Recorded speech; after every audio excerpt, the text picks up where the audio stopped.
Pemirsa, kalangan akademisi kembali bersuara atas merosotnya kualitas demokrasi di tanah air. Setelah di Jogja, para akademisi mengusulkan dibentuknya pengadilan rakyat. Di Jakarta, para akademisi melontarkan seruan Salemba 2024. Untuk membahasnya, telah bergabung bersama kami dari luar studio, inisiator Universitas Pemanggil, yang juga Guru Besar Universitas Indonesia, Prof. Harkristuti Harkrisnowo. Selamat sore, Prof. Tuti. Selamat sore Mbak Kania. Ya, terima kasih telah meluangkan waktu untuk hadir bersama kami. Prof. Tuti, saya ingin langsung bertanya, apa gerakan tagar Universitas Memanggil yang dikatakan Anda inisiasi ini, dan kemudian ada pertemuan yang kita saksikan juga pada hari ini berlangsung? Ya, terima kasih Mbak Kania. Tapi saya harus koreksi dulu ya. Ini kita bukan mengkritik pemilu saja, tapi kita mengkritik betapa tatanan penyelenggaraan negara sekarang ini banyak mengalami permasalahan. Sehingga yang kita kritik itu mulai dari hak atas kesehatan, hak atas pangan, lingkungan hidup, tadi ekonomi, ya, kemudian hukum, lingkungan dan berbagai hal lagi yang menurut kami itu sangat menyentuh hajat hidup orang banyak. Jadi tidak sekedar pada isu yang berkaitan dengan pemilu. Pemilu juga kami sentuh, tapi isu lainnya juga banyak, karena kami berharap bahwa teman-teman akademisi nanti juga akan menyuarakan hal yang sama di tempat-tempat lain, kota-kota lain di Indonesia. Harapan kami begitu. Oleh sebab itu kami bukan mengundang hanya guru besar di Jabodetabek, tapi ada dari tempat lain. Kemudian ada juga para tokoh masyarakat dan mahasiswa juga kita undang, karena mereka adalah bagian yang penting di dalam kampus ini dan untuk Indonesia ke depannya. Oke. Prof. Tuti, memangnya situasinya seberapa bobrok saat ini kalau kemudian kita melihat akademisi semuanya akhirnya turun gunung gitu untuk menyuarakan keresahan ataupun protes atas kondisi tanah air, tidak hanya berkaitan dengan isu demokrasi tapi juga isu-isu yang lain seperti yang Anda sampaikan tadi? Ya, memang semuanya dipicu oleh kemudian kita sebut sebagai democratic backsliding, ya. Upaya membangun proses demokrasi yang sudah kita lakukan puluhan tahun, kemudian mengalami kemunduran yang luar biasa akhir-akhir ini. Nah, itu salah satunya, dan kemudian berkaitan dengan itu saja isu-isu hukum yang kemarin banyak juga disentuh oleh teman-teman dari Gajah Mada, ya, bahwa kita mengalami masalah dari sisi hukumnya memang bisa diterima, acceptable secara yuridis, akan tapi dari segi nilai dan etika itu memang agak susah untuk diterima. Lalu kami juga membicarakan betapa sekarang krisis pangan. Teman-teman itu menyatakan bahwa kita itu mungkin kita swasembada pangan dalam waktu dekat, karena ternyata misalnya pada saat ini kita mengimpor beras yang dengan jumlah yang tertinggi pada 25 tahun terakhir. Kita mengimpor bawang putih, kita mengimpor gandum. Jadi semuanya impor, ya, tapi kemudian ternyata petani-petani juga itu makin mengecil tanahnya. Jadi isu-isu ini juga berkaitan dengan apa yang disampaikan berkaitan dengan isu lingkungan hidup, di mana ada pembangunan di mana-mana kelihatannya, kan, tetapi kenapa masyarakat makin terpinggirkan, ya, pemilik-pemilik tanah kemudian mendapatkan intimidasi.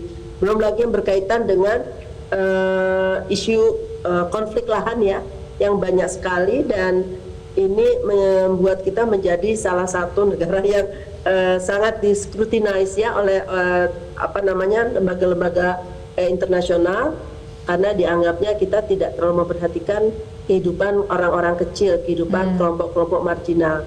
Nah, itulah sebabnya tadi saya katakan bahwa yang kita munculkan itu bukan sekedar isu tentang demokrasi yang mengalami backsliding itu, tapi juga isu-isu lain ini yang membuat kami tidak cukup UI sendiri. Kami menyadari kita harus berkolaborasi dengan teman-teman lain. Ya, kali ini memang kita meminta yang berbicara adalah teman-teman dari kampus juga, ya, termasuk mahasiswa, bukan cuma guru besar. Tapi kita berharap juga nanti dari civil society, ya, dan dari berbagai organisasi kemasyarakatan juga akan melihat bahwa iya, ya, kita mempunyai masalah yang tidak ringan. Nah, ini yang buat saya menjadi satu PR besar buat kita semua, bagaimana ke depannya nanti kita akan menghadapinya. Ya, untuk saat ini apakah semua sivitas akademika itu mempunyai pandangan yang sama, Prof. Tuti? Artinya Anda kemudian mengatakan bahwa ini adalah gerakan tagar universitas memanggil, begitu, dengan harapan bahwa apa yang sudah diinisiasi misalnya di kampus UI saat ini juga kemudian bisa ditiru oleh kampus-kampus yang lain, begitu. Tapi apa kemudian solusi yang ditawarkan dari hasil pertemuan hari ini? Adakah sesuatu yang kemudian juga disuarakan dari hasil pertemuan yang dilaksanakan pada hari ini?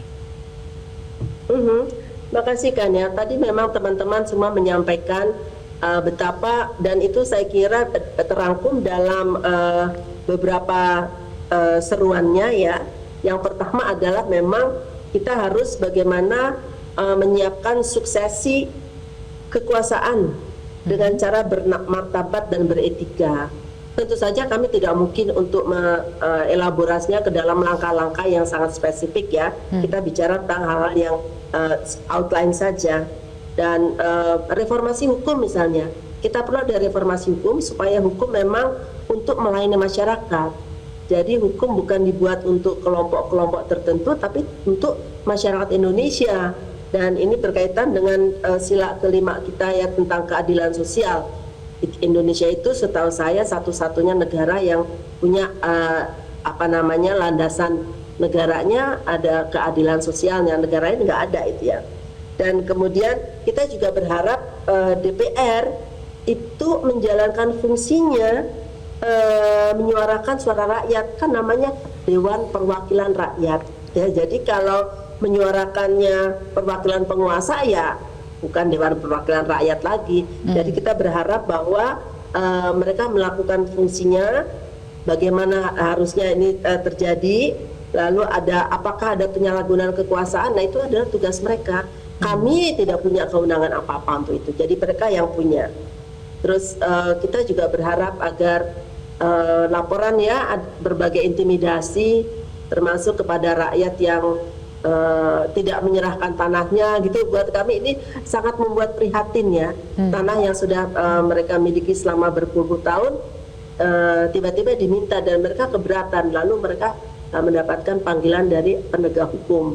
Dan kita mengajak juga seluruh masyarakat untuk jadi warga yang kompeten, yang tidak mudah diiming-imingi, digoda dengan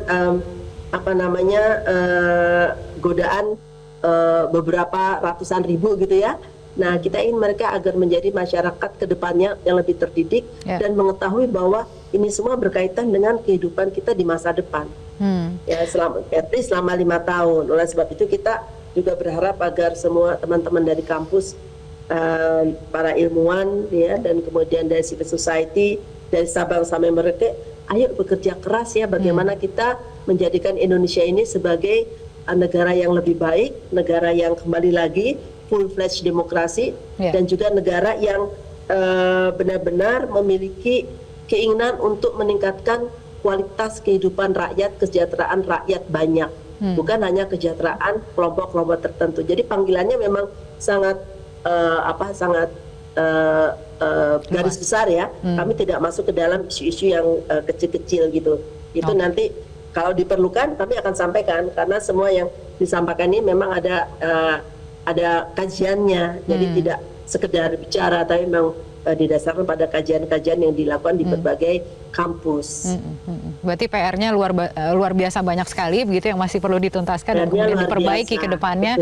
Ya, Prof. Tuti, tapi apakah terus suara ini atau kritikan ataupun keresahan, protes dan lain sebagainya ini akan secara terus-menerus disampaikan, atau ada satu titik tertentu kemudian, misalnya apakah setelah hasil pemilu nanti diumumkan, atau seperti apa kurang lebih apa yang disuarakan oleh kalangan akademisi saat ini? Akankah ada tenggat waktu tertentu? Justru kami menginginkan agar kegiatan semacam ini itu akan berkelanjutan. Dan misalnya pengumuman tanggal 20 Maret atau kapan itu ya, itu tidak berarti menghentikan kegiatan kami, karena kita bukan hanya bicara tentang pemilu dan hasilnya, lalu ada kecurangan-kecurangan yang diduga terjadi, tapi kami berbicara dalam konteks yang lebih luas ya.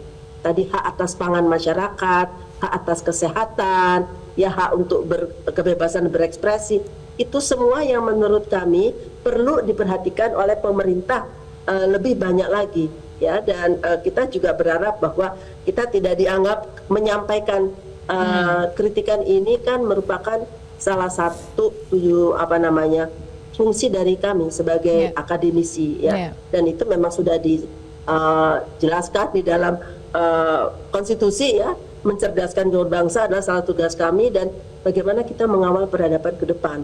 Oleh sebab itu kita berharap bahwa teman-teman semua itu nanti akan bersama-sama untuk melakukan kritik, dan kritik ini bukan tidak harus berhenti pada pemerintahan siapa ya, ini adalah untuk Indonesia ke depan. Jadi tidak dibatasi pada pemerintahan siapa, tapi kedepannya kita berharap pemerintah itu lebih akuntabel, kemudian lembaga-lembaga negara juga bekerja dengan lebih baik lagi, dengan transparan dan juga dengan memperhatikan kepentingan dan kesejahteraan rakyat.